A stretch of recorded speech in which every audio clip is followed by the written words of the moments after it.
it's one of the most fulfilling things about this journey that I've been able to enlist the help of other creative people and work with them.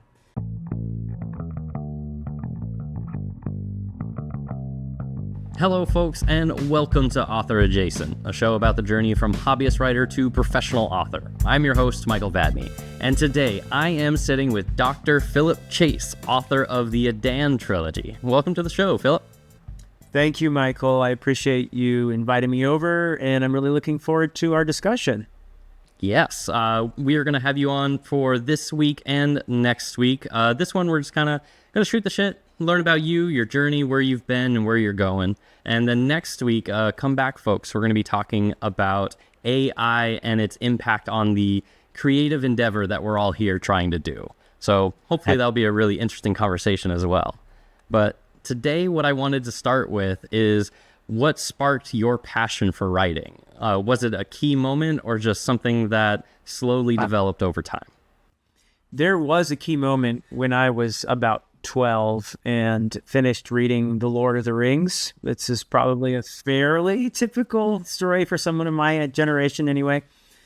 But I just had such a sense of catharsis at the end of that story. At the end of Return of the King, I was so emotional, so melancholy and jubilant and everything all at once. And it was, just something that I experienced so intensely that at that moment I can recall saying to myself, yeah, that's what I'd like to do. If I could do this, what J.R.R. Tolkien just did to me, if I could do that to someone else, that would be it. I just felt that sense of calling there when I finished The Lord of the Rings, and I kind of went the scenic route to writing following an academic career, because I was told shortly after by an author whom my school set me up to meet with. I said, hey, it's great. You want to write. It's fantastic. Go for it. But you may want a day job because, and this is relevant to your journey too, Michael. But he said, yeah, you probably want a day job because the vast majority of people who write creatively also have some other means of support. So that was what he told me. And I thought, okay, what am I going to do? And eventually fell into academia, studying Old English and Old Norse and Middle English, and becoming a professor, which has dovetailed nicely with the creative stuff because it gave me an opportunity to do lots of reading. I read a lot of mythologies and, of course, a lot of modern fantasy and other things. But yeah, that's the gist of it. Tolkien did it to me.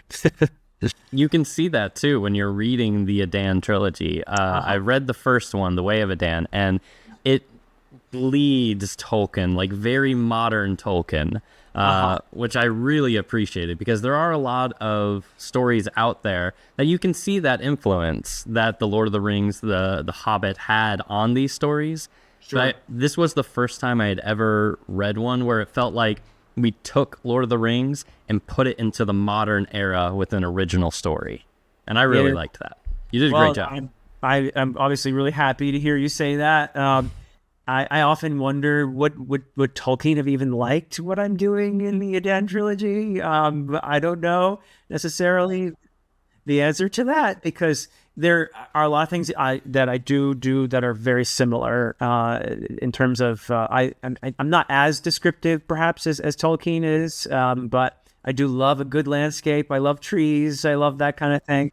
That very much appeals to me. I also love the sense of ancientness, the idea that there were past civilizations and that and the remnants of those civilizations are like little mirrors that we can see ourselves in, little reflections of us.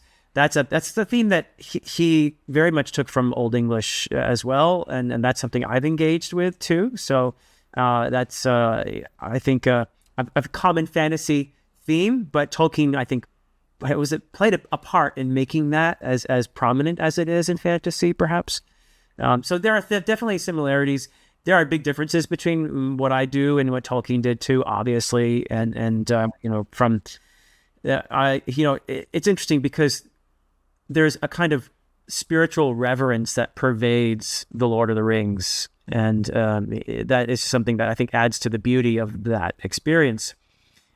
I include religion directly in the Edan Trilogy, but in a way that explores in a less maybe reverential, but I think several aspects of religion, like the ways that it can be used for good or ill, and how different people can either be involved in a religion as a means of improving themselves, of inspiring them to love other people and be compassionate. That certainly is a thing, but also how religion can be used as a weapon, as a tool to bludgeon people with, whether it be someone who sincerely believes in what they're doing and thinks that this is for the greater good, or whether it be somebody who is cynically using religion as a weapon in order to produce a kind of conformity, to enrich themselves, what have you. Was religion a theme that you wanted to explore going into the Way of Edan, or was it something that you kind of discovered along the way that, oh, there's a lot of depth here that I could really dig into? Some of both, really. I think I knew from the beginning that a holy war was going to be the backdrop to the story, and I'm very much a planner, so I had that all outlined, but I didn't realize the degree to which I was, and I think we do this when we write as well. We work out things that we're dealing with, that we're struggling with, that we're thinking about our own relationship with. And I think I was doing some of that to a degree that I didn't even understand when I was in the midst of the writing. And only in retrospect, you look back and think, yeah, I guess I was really figuring out how I feel about this here. So kind of both, I guess. I like that, though, because you can really discover a lot about yourself through your writing in the same way that people discover things about themselves through reading stories.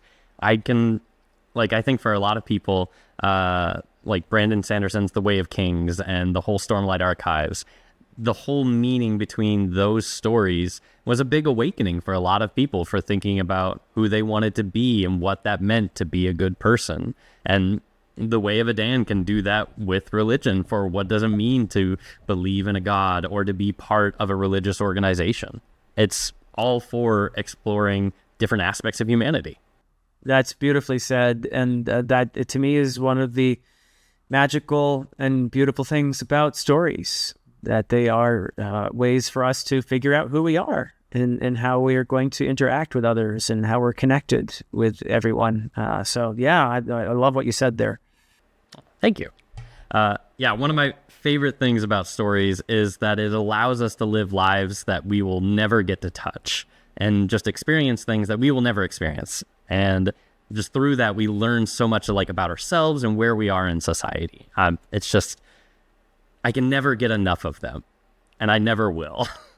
Yeah, that's fantastic. I agree completely. And it also, in the process, I think, helps us to develop some empathy, which I would suggest is necessary to be a decent human being, is to understand people and other places and other times, and stories transport us there, and they're our window into these other places and times and peoples, and they allow us to develop a sense of empathy and understand ourselves better in the process. So it's just a wonderful ongoing journey, I think. I think there's this interesting notion in writing where, especially young writers, I think all of us wish we started writing as young as we could have. But for the most part, there's this seasoning of life that really helps you become a better writer. And I think a lot of that has to do with growing your empathy as you age. I would agree with that. At the same time, though, I would say it's a good thing to start. If I had maybe one regret about the way I've done things over the years, of course, I couldn't help it because I was doing a PhD. I had to write a dissertation. That's academic writing. That's very different from creative writing. So I wasn't working on my creative writing during those years of reading and expanding my knowledge and all of that. So that's a really different process, learning how to write creatively as opposed to academic writing. It's a different animal. So I would say if you want to be a writer, you're doing it the right way, I suspect, Michael. You start young, you write, because look, if you want to be good at anything, you got to practice it. You got to do it, right? You got to just dive into it. And yes, your first efforts are going to be most likely not very good. Although when sometimes in the moment you might think, oh, this is great. And then you go back to it and you say, maybe it wasn't quite as great as I thought. And that's okay. That's good. You're working on your craft, and that's what you've got to do. It's the only way to get, well, it's one of the main ways to get better at writing. And the other is reading, of course, and reading about how to write, because there are a lot of great writers who have given us the gift of leaving us instructions like these are things I've learned, so that's another really great tool. But you've got to write and practice and realize that that maybe some of these early things will just stay in your drawer or on your hard drive. No one will see them, and that's okay, but you're going to get better if you keep at it. You are going to get better, and eventually you're going to have that story where you're like, I think this is ready for people to see, maybe, right? And you're going to put it out there in the world. So yeah, it's a long journey. It's for somebody who's really passionate, that's for sure. I was talking to someone the other day, and it was the first time that I really understood the notion that, like, if writers could stop writing, they would, because you do suffer a lot for this. Like, it is a long, grueling process to even write a single story, let alone try to create a career out of it or just longevity of any kind. So it was the first time I really understood that notion that you hear it like your whole life going into this stuff, that if writers could stop, they would, but they can't, so they keep doing it. And I'm just like, wow, I finally get it. But something I did want to ask you, actually, you brought up a really good point. What do you think it is that makes writers want to pass on their knowledge to other writers to make the path easier for everyone? Because I've talked a lot about on this show about how the writing community is amazing. The book community is amazing. All a bunch of very helpful people. And I was wondering what you thought might be the intrinsic reason for that. I think that they are people who have just learned to be kind, in some cases. That you have authors like Mark Lawrence, for example. Now, Mark Lawrence is one of my, to be fully transparent, one of my favorite writers. But he's also somebody he's fantastic. He started a contest, SPFBO, in order to help other writers, people who, like, and he realized that, hey, I basically won the lottery to be published traditionally. Not only did he win the lottery, he won it like at least 3 or 4 times. First time is an agent. The second time you win the lottery, you get the publisher. The third time you win the lottery, the publisher actually backs your book. And the fourth time you win the lottery is when readers really like it and spread the word. So you've got to win the lottery 4 times to make it the way Mark Lawrence has. And he said, yeah, I'm really lucky. So maybe I want to spread, some awareness of people who aren't maybe quite as lucky as I was, but are still writing fantastic stories. And so he started this contest, the self-published fantasy blog off, which is basically shining a light on self-published fantasy. And I was lucky enough to be a judge for 2 years of the regular contest. And then for the third year I did it, it was the Tournament of Champions. It was basically the 10 champions from the last decade pitted against each other. So yeah, it was a real privilege to be part of all that. And so he's just out of the kindness really of his heart, he said, I want to help other people. And then you have writers like Jenny Wirtz, who's also a champion of other writers, who will read other writers' books and will review them on Goodreads and elsewhere, and will help spread the word about. And not every writer does that. I'm not saying you have to do that sort of thing, but you're so right that this is a community where we lift each other up, and that is, an important observation for somebody getting started in this sort of thing. Whether you're traditionally published or self-published, you have to engage in communities, and part of that means you have to give, before other people will then in turn say, okay, this guy's been really great. He's been really helping out a lot of people. Let's check out his stuff, and that's how it works. It's again, you have to be crazy to want to do all of this. You have to be super passionate. You spend time with this channel and your other social media, and I know it's not easy.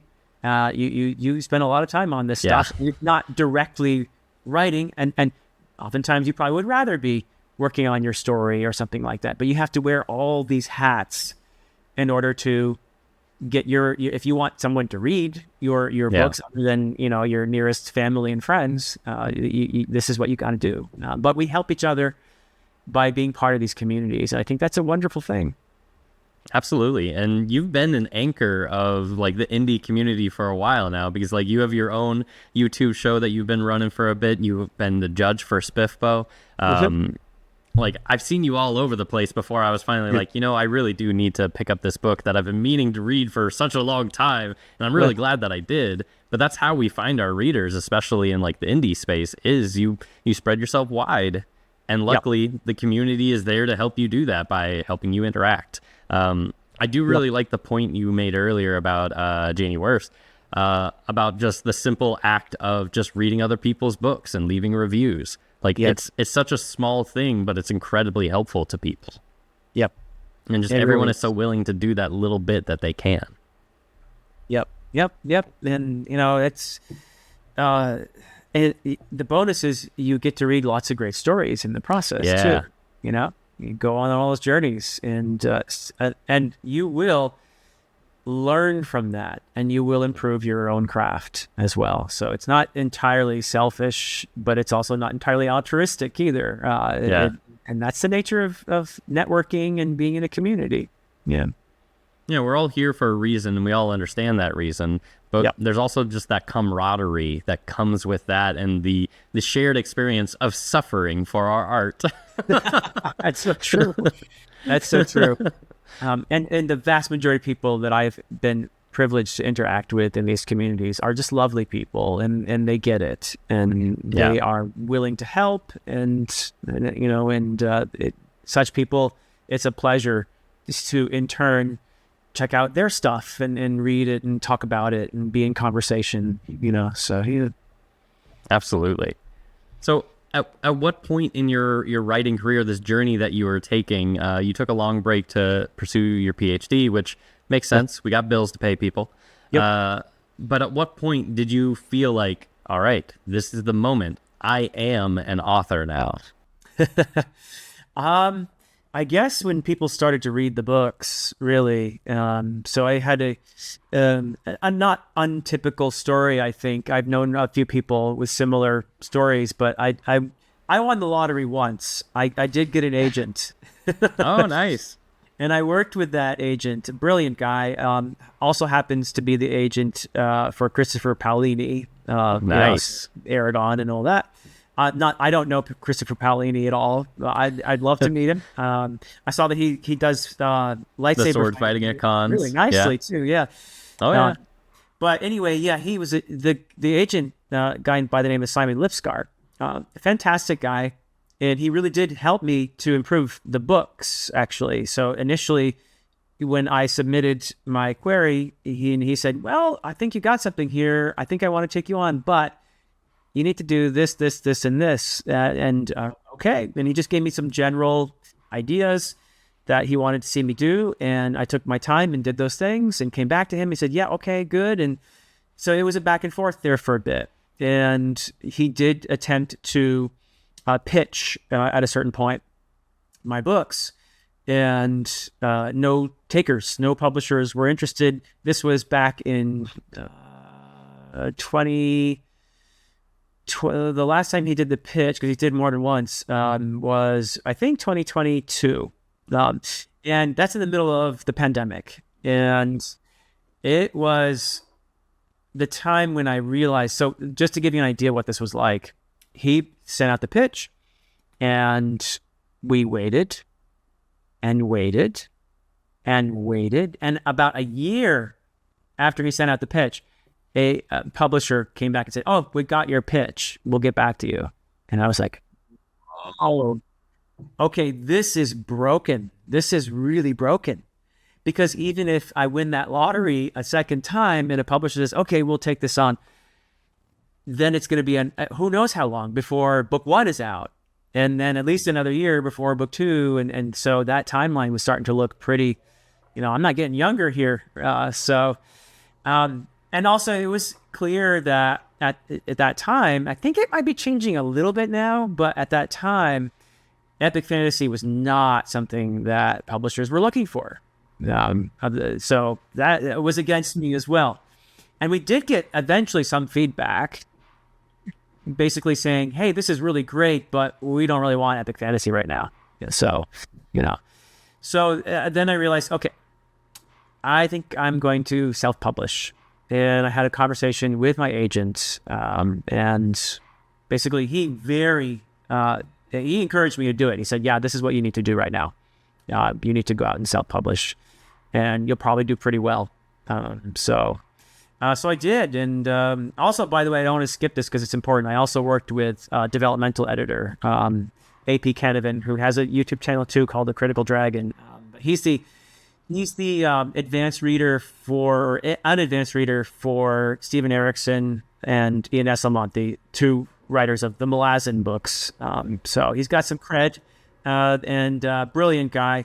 And he also helped me to make the books better. So yeah, this is just hammering. This is 2 decades of hammering away, chipping away at these stories in order to make them as good as I could. And with some help from some really great people. But yeah, ultimately I said, yeah, I'm going to self-publish, and zero regrets about that, because it's been great. I've reached an audience, and some of the people who've read the books have responded very positively. Some are mad at me because I made them cry. Oh. That's when you know you've made it as an author. And I was like, yes, yeah. No, in those mostly in books 2 and especially book 3 of the trilogy. But yeah, it's been a really wonderful and fulfilling journey to be able to put the books out there. And I think that was when I felt like, okay, now maybe I can be a writer, I guess. Having put the books out, had people respond to them. And yeah, I don't know. I think really, if you write, you're a writer. That's the truth. If you write, you're a writer. But there is something special and fulfilling about having people read your book, and some of them are kind enough to review it and tell you what they thought. And I've been fortunate in this space on YouTube to be able to be in conversations even about the Edan Trilogy and While Darkness Gathers, which is the little sequel I have.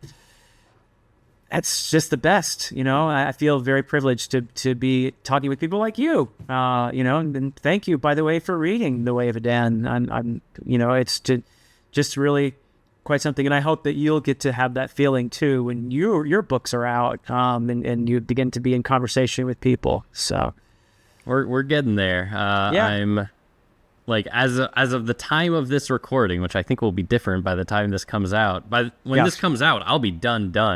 But at the time of this recording, I am like this close to being done with the book. Oh, that's so exciting. Yeah.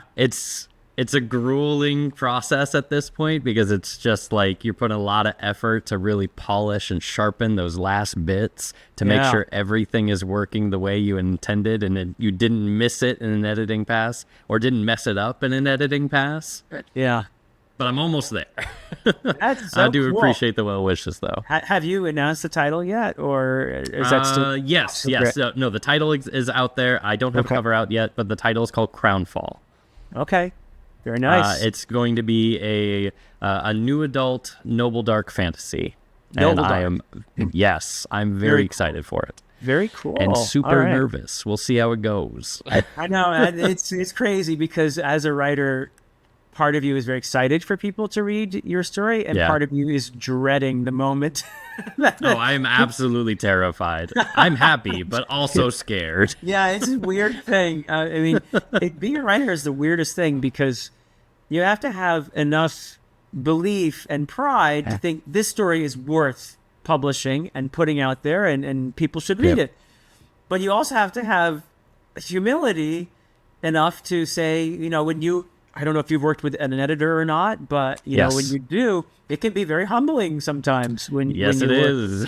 Right? And you realize, oh, what was I doing there? And so it's a weird combination of excitement and dread when you're publishing, and when you're writing, it's a weird combination of pride and humiliation. And yeah, it's crazy. I guess it's a bit of a roller coaster, but mostly it's a good thing. And I'm excited for you.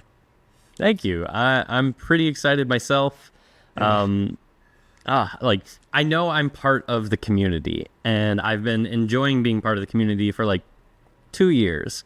But this just feels like a whole nother level of like, okay, now I'm fully one of you, and I'm very excited to make that leap.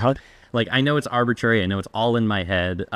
Everyone has always made me feel very welcome, whether they're a guest on the show or just interacting online. But in my head, that will be the moment. Yeah. When that is done.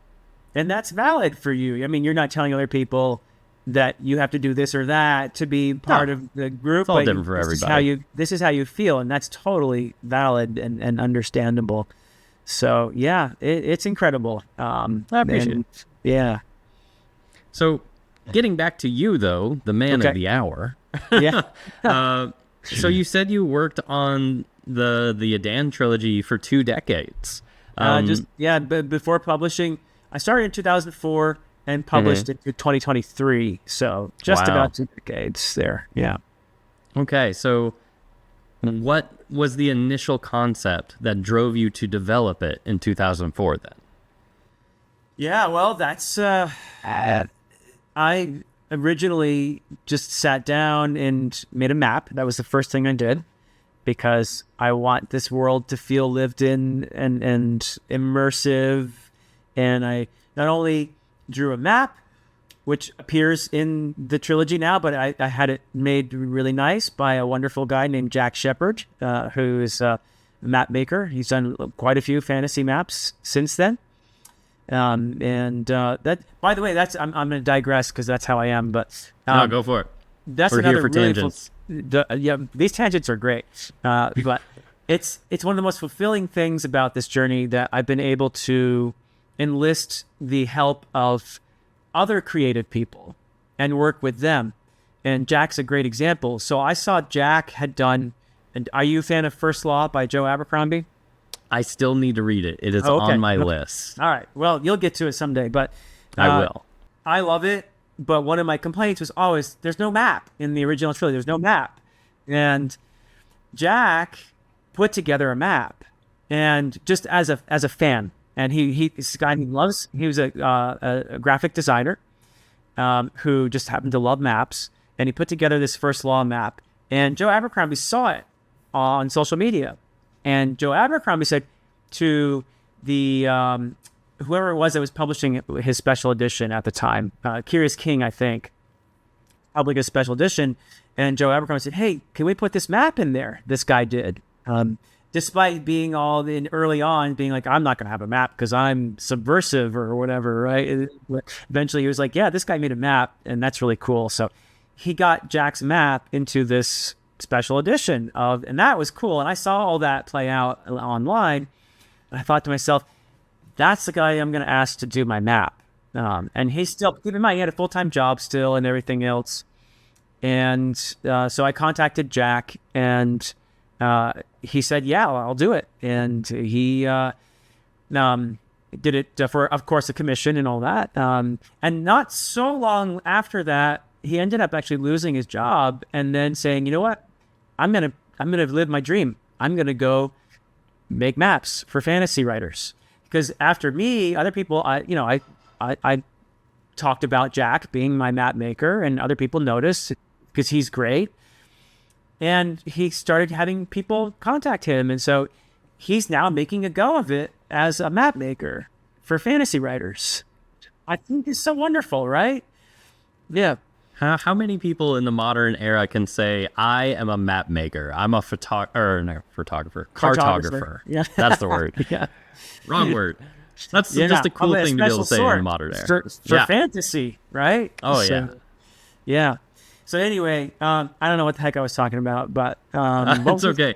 I think we were going on a tangent. I had asked you what was the original gumption to start writing this story back in 2004. Yeah. And then we got onto maps. And I started talking about maps, and that's dangerous. because you never know where you'll end up when you have a map, right? Or when you end up at the edge. The road goes ever on and all that. Exactly. Right? But anyway, yeah, I did the map and I wrote tons of like history of this world and like stuff about the languages, and I did enough with languages I didn't do a Tolkien, okay? I didn't actually invent entire languages, but I did do enough to make it feel like there are real languages. And I cheated a little bit. I based them on languages that I actually know that are real world, whether they're old dead languages or modern languages. I based the languages of my world on languages that I know to some degree. So I did all that, and I was just world building essentially and having a blast. I had a really good time building that world.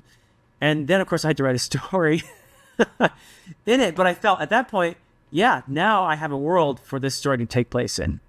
And that was just my approach. Other people don't need that, and that's fine, but that was just part of the process that I really enjoyed, was world building and having a blast with that. Then I felt ready, and I knew that a holy war was going to be the backdrop. I knew that much. And I had the opening scene very much in my mind, and the opening scene became chapter 3, I think, called The Hunt. That was actually originally my opening, was The Hunt, chapter 3. And I didn't have that prologue. I wrote that much later.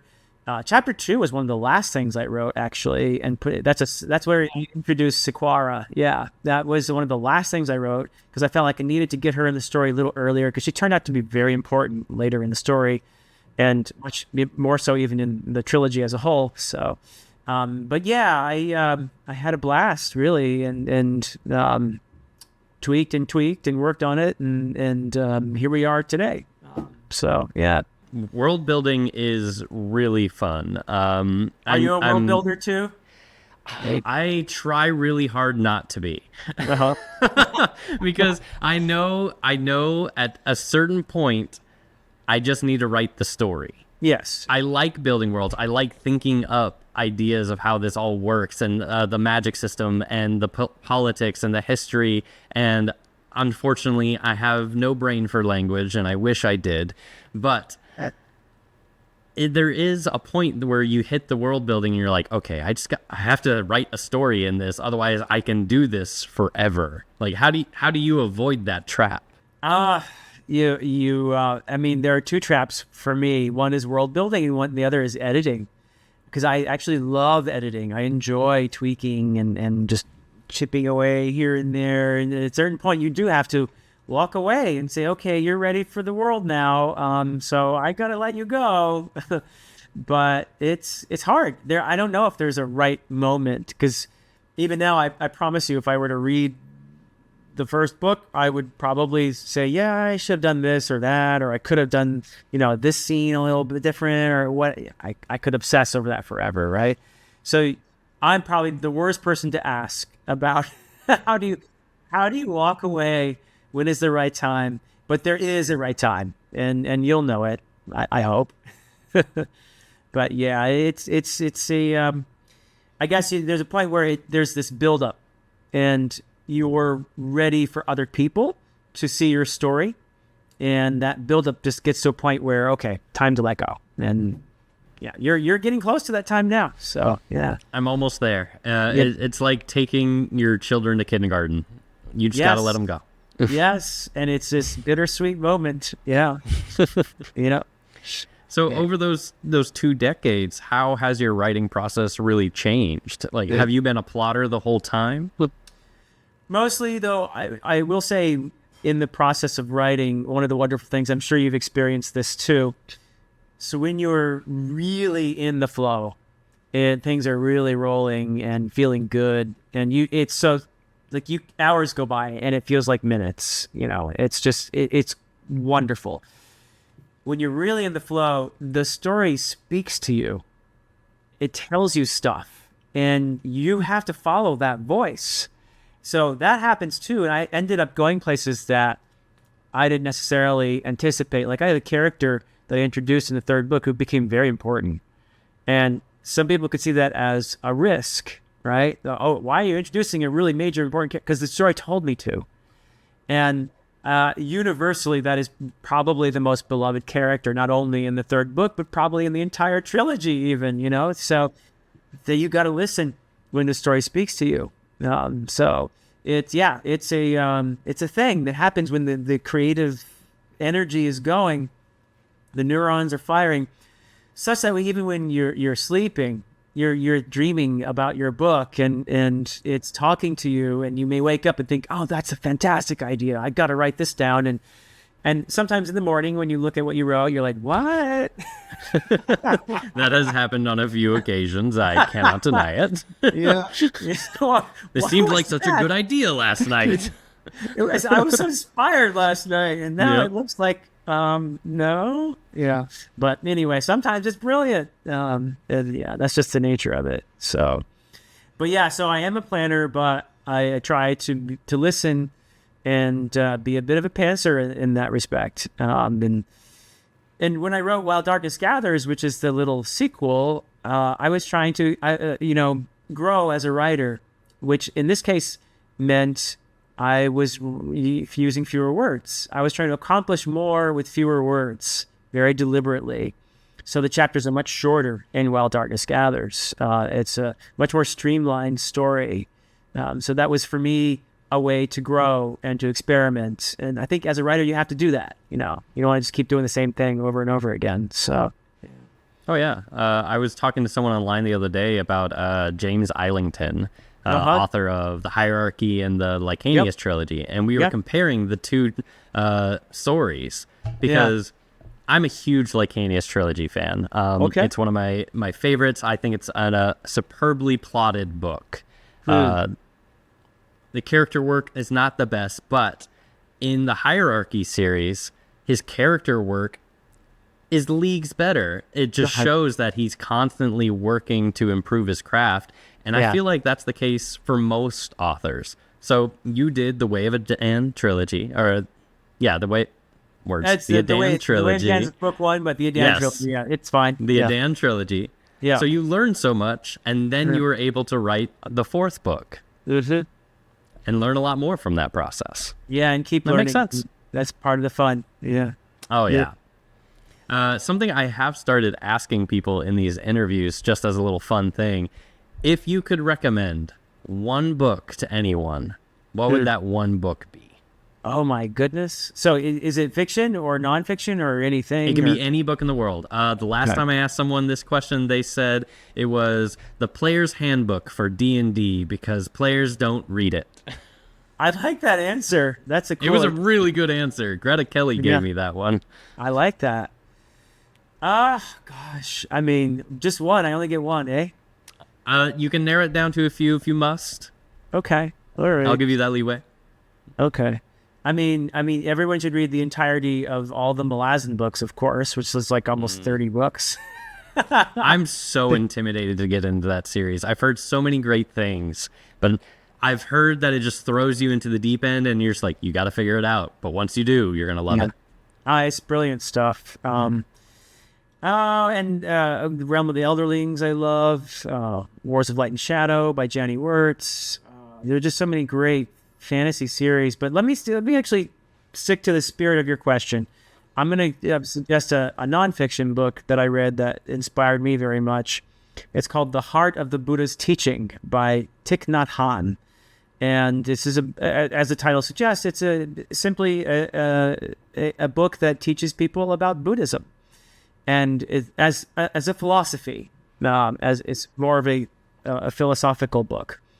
And I had such a sense of peace when I was reading that book. I'm not a practicing Buddhist or anything like that, but I like a lot of the ideas behind philosophical Buddhism. And in fact, you may have noticed in The Way of Edan that the magic is very Buddhist in a sense. The way it emphasizes a couple things. One, that we are ephemeral, that we are fleeting. But two, that we are connected with everything, that we're part of everything, that all of life is like a web of energy, and we're part of it. So that's part of the magic in there. And that's the cool thing. When you read nonfiction outside your genre, you learn stuff, and it can become part of your storytelling. So for me, that book was a very wonderful experience, a learning experience, and it ended up influencing me in my fiction as well. So that was a wonderful thing, I thought. Well, of course, anything that affects you as an author is going to show up in your writing. So when you expand your understanding of the world, grow your empathy, your understanding of other people and other processes and other ways of life, that is going to show in your writing. I did think while reading The Way of Edan that the magic system very much reminded me of a lot of like meditations and yoga that I've experienced. And I definitely did get that vibe, so I'm very okay with that. I wrote down that book, The Heart of the Buddhist Teaching. Correct. Yes. Okay, I'm going to write that down and check that out. All right, Thank you. Cool. Yeah. This is secretly just a way for me to grow my TBR. Nice. That's an awesome mission. I love it. It works. I can't help it. I just want to read more and more books. Sue me. Yeah. No, I won't. I won't sue you. I'll encourage it. Yeah. I appreciate that. So what are you working on now? You have the Edan Trilogy is done. You have this fourth book, which takes place a little bit after. Does that series continue, or are you working on something else? Yeah, so the answer is yes and yes. Excellent. While Darkness Gathers is, right now in my mind, a bridge to another series in the same world. So I introduced some new characters. There were legacy characters in While Darkness Gathers from the Edan Trilogy, but there are also new characters. And the new series is going to take place even later, and these new characters, mostly young adults, are going to be all grown up in the new series. So that's one of the things I intend to do. But first, I'm working on a prequel, a book that takes place about 60 years before the Edan Trilogy, with a character you met, actually, in The Way of Edan, named Urd. That's Dayraven's great aunt. She's going to be the protagonist, but she's going to be about 9 years old in this prequel story. Yeah. Okay, so in the prequel, Ood, am I saying her name right? Urd, yeah. Urd, sorry, Urd. Yeah, with an R. Yeah. Urd is 9. Is this going to be for a younger audience, or is it still going to be the same like tone? A similar tone, I would say. Okay, yeah. This is going to be interesting. Maybe a bit lighter, probably less violence, because we're not going to be in the middle of a holy war this time. I think While Darkness Gathers is slightly different tonally from the trilogy as well. It's probably, I mean, it you could read it as a coming of age story, in fact, in some ways, which I'm fine with. I would not call it, though, young adult by any means. And nor will this prequel story be. There will be blood. Yeah. Yeah. Yeah, I've been exploring the new adult genre as like this bridge between like YA and like the grimdark of Joe Abercrombie and stuff like that, where it's just stories for all ages. Yes, can you appreciate this at 14 years old? Probably, but you can also appreciate it at 45. Yeah. That's a good target audience, actually. Yeah, makes sense to me. We are nearing towards the end of our time on this episode, but I did want to ask you one more question. Okay. So you have been doing this for a while. You are far on the path of authorship. You have a trilogy of books out already, another book and another series coming out that you are working on. What advice would you share for aspiring authors who are just starting on this path? Okay. So we talked about networking already, and that's my usual thing because, that's as much as we're passionate about writing. Again, if you want to get your story out there, you have to be part of a network. You have to have people who are going to be supportive of you, and you have to be supportive in turn. So I guess the other thing is be your authentic self, follow your passion, follow your bliss as a writer. You have this story that's in you, and it's got to come out, and let it be the way what it is. Don't try to follow trends or write to or change your writing in order to cater it to a certain audience or something like that. I think you're going to have more fulfillment from it if you allow your full expression to come out the way your vision it wants it to be. Right? It's your vision. Be true to it. right? Respect it. Respect your vision, and go for it. Oh, that was wonderful. Thank you, Philip. Can you tell the people, one, where can they find you, and two, where can they find your books? So I'm on YouTube, Philip Chase. I'm on the other ones. I'm terrible at social media, but there's Blue Sky and X and Instagram. So I'm Philip Chase 90 on all of those. And the books, the physical books, the paperbacks are available from any online bookseller. The ebooks are Kindle. And there is a special edition as well of the first book that's out from the Broken Binding, which I think is just gorgeous. And finally, there's an audiobook for books 1 and 2 are out already. And book 3 in the Edan Trilogy, Return to Edan, will be out any moment now. So in fact, by the time this recording is out, book 3 should have been out for a bit. So yeah, book 3 is out. There you go. You can get all 3. Yeah, I listened to the first one. It was a very well production. Like, I really liked the voice acting on it a lot. Cool. Yeah, Alan Walker, who also has a channel, Library of Alexandria. Nice. Great guy. Hello. And very talented narrator. Awesome. Philip, thank you so much for coming on to the show this week. It was my pleasure. Thank you for having me, Michael. Of course. And folks, until next time, let's be author adjacent together. And we did the thing. Right.